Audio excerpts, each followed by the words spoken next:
Hello students, मैं आपका maths teacher तरुण Pandey YouTube पर पढ़ा रहा हूँ आपको क्लास 11 का टॉपिक फंक्शन। इस वीडियो में हम आपसे चर्चा करेंगे कैसे किसी फंक्शन का रेंज निकालते हैं। रेंज हमारा डिपेंडेंट वेरिएबल होता है और वो डिपेंडेंट किस पर होता है? इंडिपेंडेंट वेरिएबल एक्स पर। जैसे कि मेरे पास कोई फंक्शन है y is the function of x। Suppose that इसमें x की ऑल पॉसिबल रियल वैल्यू जिसको रखने पर फंक्शन वैल्यू देता है, फंक्शन एग्जिस्ट करता है, x की ऑल पॉसिबल रियल वैल्यू, वो होती है डोमेन। और ये है इंडिपेंडेंट। भाई आप x की यहाँ कोई भी वैल्यू रख सकते हैं जो डोमेन में है, लेकिन उस वैल्यूज़ को रखने पर जो हमें y की वैल्यू मिलती है, all values are called range. मतलब y की यहाँ जितनी भी वैल्यू होती है उसे बोलते हैं रेंज। बट ये सारी वैल्यू y की फाइंड आउट कैसे करते हैं? आइए एक छोटे से क्वेश्चन के साथ मैं इसकी एल्गोरिथम समझाता हूँ। जैसे मेरे पास एक क्वेश्चन है y equal to x plus 1 upon x minus 2। Student, मैं एक बात और कहना चाहता हूँ कि जब आप किसी पर डिपेंडेंट होते हैं तो जिस पर डिपेंडेंट होते हैं आपको उसके बारे में जानकारी होनी चाहिए। मैं ये चाहता हूँ कि जब भी आप किसी भी फंक्शन का रेंज निकालें तो उस फंक्शन का डोमेन आपको पता होना चाहिए। और जैसे आप बात करें इस फंक्शन का डोमेन का, तो ये फंक्शन p अपॉन क्यू के फॉर्म में है। यहाँ पर x माइनस 2 कभी 0 नहीं हो सकता। इसका मतलब यहाँ पर x की वैल्यू 2 नहीं हो सकती। इसका मतलब इस फंक्शन का जो डोमेन है वो ऑल रियल नंबर एक्सेप्ट 2। अब बात करते हैं रेंज की। तो रेंज निकालने के लिए सबसे पहली जो एल्गोरिथम का पहला स्टेप है कि जैसे ये क्वेश्चन y की वैल्यू x के फॉर्म में लिखी है, तो अब आप क्या करेंगे, x की वैल्यू y के फॉर्म में कन्वर्ट करेंगे। करेक्ट है?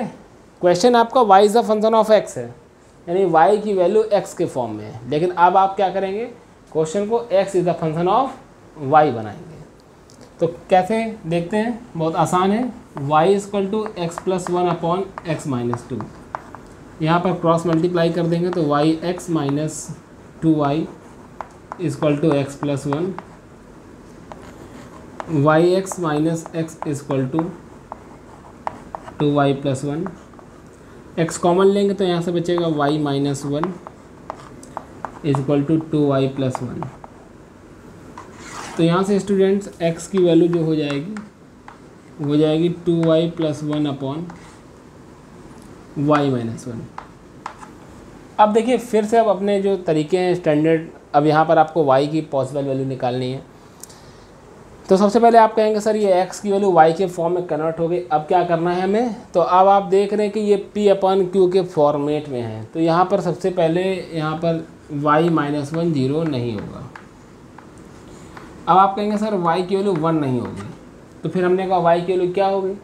तो आप कहेंगे सर y की जो वैल्यू है वो ऑल रियल नंबर होगा बट 1 नहीं होगा। हमने कहा ये बात ठीक है और ये आंसर भी है, लेकिन एक छोटा सा मैं किस्सा इसमें जोड़ना चाहूँगा। आपने ये कहा कि y 1 नहीं होगा, करेक्ट है, y 1 नहीं होगा, लेकिन आपने क्या देख के कहा? आपने इसको देख के कहा कि ये अपॉन में, ये p अपॉन क्यू के फॉर्मेट में है। लेकिन दोस्त क्या एक्चुअल में ये क्वेश्चन इस तरीके से था? नहीं, क्वेश्चन का एक्चुअल फॉर्म ये था। क्या यहाँ पर कहीं अपॉन में दिख रहा है y माइनस 1? नहीं। इसका मतलब आपने जो y minus 1 does not equal to 0 लिखा, ये इस फॉर्मेट को देखते हुए लिखा, बट क्वेश्चन का ओरिजिनल फॉर्मेट ये है। इसका मतलब y 1 नहीं है। इस बात को हम चेक करेंगे है कि नहीं है। तो क्या है, अगर y 1 नहीं होगा तो आप ये समझिए कि अगर हम y इक्वल टू 1 रखेंगे तो उसके लिए कोई x की वैल्यू नहीं मिलनी चाहिए। भाई y की वैल्यू कब मिलती है? जब आप x की वैल्यू को पुट करते हैं। अर्थात इसका मतलब ये हुआ कि अगर हम y की वैल्यू 1 रखें तो x की कोई वैल्यू मिलनी नहीं चाहिए, यानी इस रेंज का कोई डोमेन नहीं होना चाहिए। देखते हैं ज़रा, क्वेश्चन हमारा y equal to x plus 1 upon x minus 2 था। ज़रा यहाँ पर y की वैल्यू 1 रखते हैं। अगर y इक्वल टू 1 रखने पर अगर हमें कोई भी डोमेन मिल गया, इसका मतलब y इक्वल टू 1 हमारे आंसर में है। सर आप ऐसा चेक क्यों कर रहे हैं? देखिए हमें मालूम है कि y 1 है, लेकिन ये तरीका बता रहे हैं, तो आगे आप यहाँ पर कहीं गड़बड़ हो जाएगा आपसे। y x minus 2 equal to x plus 1, यहाँ से y की वैल्यू आपने रख दी यहाँ 1, y की जगह 1 रख दिया, तो यहाँ पर x x कैंसिल हो गया, यहाँ पर आ जाएगा आपका -2 = 1। ये आपका फॉल्स है। क्या -2 1 के इक्वल हो सकता है? नहीं। इसका मतलब y = 1 नहीं है, ये बात आपने प्रमाणित कर दी। ठीक है, अब आप यहाँ पर रेंज लिख देंगे, यहाँ पर रेंज लिखेंगे ऑल रियल नंबर एक्सेप्ट 1। देखिए इसके बाद हम एक नेक्स्ट क्वेश्चन आपको समझाते हैं।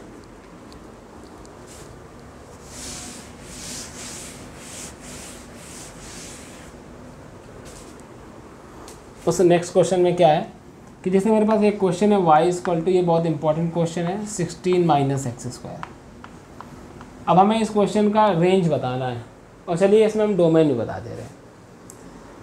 अब डोमेन और रेंज में, रेंज निकालने से पहले डोमेन आपको पता होना चाहिए। जैसा कि हमने बताया कि अगर आप जिस पर डिपेंडेंट होते हैं तो उसके बारे में जानकारी होनी चाहिए। तो रेंज डिपेंडेंट किस पर होता है? डोमेन पर। डोमेन आपको पता होना चाहिए। ये क्वेश्चन y = √16 - x² है, और आप जानते हैं कि स्क्वायर रूट के अंदर अगर 16 - x² लिखा हुआ है तो 16 - x² ग्रेटर देन और इक्वल टू 0 होगा। यहाँ पर 16 - x² ग्रेटर देन और इक्वल टू 0 होगा। यहाँ पर इसका फैक्टर कर दीजिए। अब यहाँ पर स्टूडेंट्स ध्यान दें, अब आपको साइन स्कीम की ज़रूरत पड़ेगी। तो साइन स्कीम का मैंने एक सेपरेट वीडियो 14-15 मिनट का बनाया हुआ है, उसका लिंक मैंने डिस्क्रिप्शन में दिया है। अगर आप चाहें तो प्रीवियस वीडियो वॉच कर सकते हैं। वैसे प्लेलिस्ट में भी मैंने ऐड किया हुआ है, रिलेशन की प्लेलिस्ट है, रिलेशन फंक्शन कंबाइंड चैप्टर है क्लास 11th में। तो रिलेशन की प्लेलिस्ट में सारे वीडियो सीक्वेंस से पढ़े हैं। अगर आप मेरा वीडियो पहली बार देख रहे हैं तो आप ध्यान दें कि आप वीडियो को सीक्वेंस से वॉच करें, तो आपको इंटरेस्ट भी आएगा मैथमेटिक्स में। अब हम क्या करते थे साइन स्कीम के अकॉर्डिंग, यहाँ पर जितने भी फैक्टर होते थे सबको एक एक बार 0 के इक्वल करते थे। तो यहाँ पर हम जब 4 + x को 0 करेंगे तो यहाँ पर क्रिटिकल पॉइंट -4 आएगा, और जब 4 - x को 0 करेंगे तो क्रिटिकल पॉइंट +4 आएगा। तो दोस्त अब यहाँ पर 4 रखेंगे तो 4 - 4 0 हो जाएगा। इसका मतलब 4 हमारा क्रिटिकल पॉइंट एग्जिस्ट कर रहा है। क्यों हमने ऐसा बोला एग्जिस्ट करने के लिए? क्योंकि जब आप यहाँ 4 रखते हैं तो 4 - 4 0, और ये पूरा प्रोडक्ट 0 हो गया, और आपकी जो वैल्यू है वो 0 के इक्वल है प्रोडक्ट की। ऐसे -4 जब रखेंगे तो आप -4 + 4 0 कर देंगे, तो इसका मतलब इन दोनों का जो प्रोडक्ट है वो 0 हो गया। इसका मतलब यहाँ पर ये हुआ कि -4 भी यहाँ पर एग्जिस्ट कर रहा है। अब स्टूडेंट क्या करते हैं कि 4 से कोई एक बड़ा रियल वैल्यू ले लेते हैं। 4 से कोई बड़ा रियल वैल्यू 5 ले लेते हैं। 5 यहाँ रख के देखते हैं तो 4 - 5 क्या मिलेगा? नेगेटिव क्वांटिटी, और 4 + 5 पॉजिटिव, तो negative into positive negative quantity. इसका मतलब अब आप यहाँ पर निश्चिंत हो जाइए कि अगर आप x की कोई भी वैल्यू जो 4 से बड़ी है, चाहे 5, चाहे 6, चाहे 4.5, कुछ भी रख देंगे तो इन दोनों का जो प्रोडक्ट है वो हमेशा नेगेटिव होगा। अब इसके बाद यहाँ पर साइन स्कीम की प्रॉपर्टी के अकॉर्डिंग आप जानते हैं कि ये क्रिटिकल पॉइंट जो 4 आया वो इस ब्रैकेट से आया, इसकी पावर ऑड है, तो ऑड पावर होने की वजह से यहाँ पर ये माइनस के बाद प्लस हो जाएगा, साइन चेंज हो जाएगा। इवन पावर में नहीं चेंज होता था, इसीलिए कह रहे हैं कि आप साइन स्कीम वाला वीडियो आप वॉच कर लें एक बार। इसके बाद ये -4 क्रिटिकल पॉइंट यहाँ से आया, इसकी पावर भी ऑड है, इसका मतलब प्लस के बाद यहाँ भी माइनस आएगा। अब आप देखिए ये जो आपका प्रोडक्ट है वो ग्रेटर देन और इक्वल टू 0 है, तो ग्रेटर देन का मतलब पॉजिटिव, यानी आपका आंसर ये हुआ। इसका मतलब यहाँ पर जो x की वैल्यू हुई आपकी वो -4 शामिल होगा। कारण क्या है कि -4 रखने पे ही तो 0 मिल रहा है, और 4 भी शामिल होगा, यानी इसका मतलब यहाँ पर क्लोज इंटरवल। इसका मतलब domain of given function is -4 close interval to +4। Correct है। अब आइए रेंज निकालते हैं। तो रेंज के लिए क्या करेंगे? सबसे पहला एल्गोरिथम का स्टेप 1 होता है कि x की वैल्यू को y के फॉर्म में कन्वर्ट करेंगे। तो देखिए यहाँ पर जब हम स्क्वायर करेंगे यहाँ पर, तो y² मिल जाएगा 16 - x²। यहाँ पर हो जाएगा x² = 16 - y²। यहाँ पर x हो जाएगा ±√16 - y²। अब हम यहाँ पर समझते हैं, यहाँ पर मैंने x की वैल्यू को y के फॉर्म में लिख दिया। अब यहाँ पर स्क्वायर रूट फंक्शन है, ये इसके अंदर फंक्शन नहीं बोलेंगे हम, ये स्क्वायर रूट के अंदर जो भी वैल्यू मिली है 16 - y²। ये 16 - y² को हम ग्रेटर देन और इक्वल टू 0 लिखते हैं। 16 - y² को ग्रेटर देन और इक्वल टू 0 लिखते हैं। क्यों लिखते हैं ग्रेटर देन और इक्वल टू 0? आप समझते हैं कि स्क्वायर के अंदर स्क्वायर रूट के अंदर जो भी वैल्यू होती है वो नॉट नेगेटिव होती है। नॉट नेगेटिव का मतलब इट विल बी 0 और पॉजिटिव। अब यहाँ पर देखिए ये बिल्कुल सेम वैसे ही दिख रहा है, जहाँ यहाँ x है यहाँ पर y है, तो पूरा वही तरीका है 4 - y 4 + y। तो क्यों ना हम इस चीज़ को जैसे इसका नकल करते हुए पूरा लिख दें डायरेक्ट, भाई सब कुछ तो वही है, जहाँ x है यहाँ पर y है, तो ये y की वैल्यू माइनस, लेकिन ये y की वैल्यू आपने जो लिखी है वो according to this, but this is not a range of this function.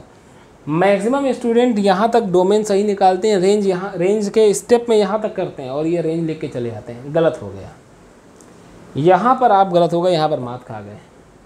यही जब हम लोग कॉपी करेक्ट करते हैं तो यहीं पर बच्चों की मिस्टेक्स पता चलती हैं।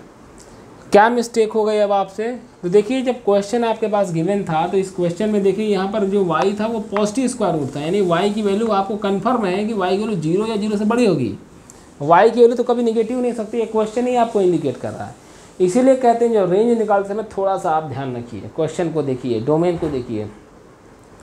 अब आप यहाँ पर क्लियर कट कह रहे हैं कि यहाँ पर y का वैल्यू निगेटिव हो ही नहीं सकता, करेक्ट है। ये आपने गलत नहीं निकाला है, ये आपने अकॉर्डिंग टू दिस कॉन्सेप्ट निकाला। और आपको एक बात और बताएं, क्वेश्चन का ओरिजिनल फॉर्म तो ये है, आप यहाँ से y की वैल्यूज़ को फाइंड आउट करते हैं, केवल आपने x की y के फॉर्म में कन्वर्ट किया, बट क्वेश्चन तो y का वैल्यू x के फॉर्म में है ना।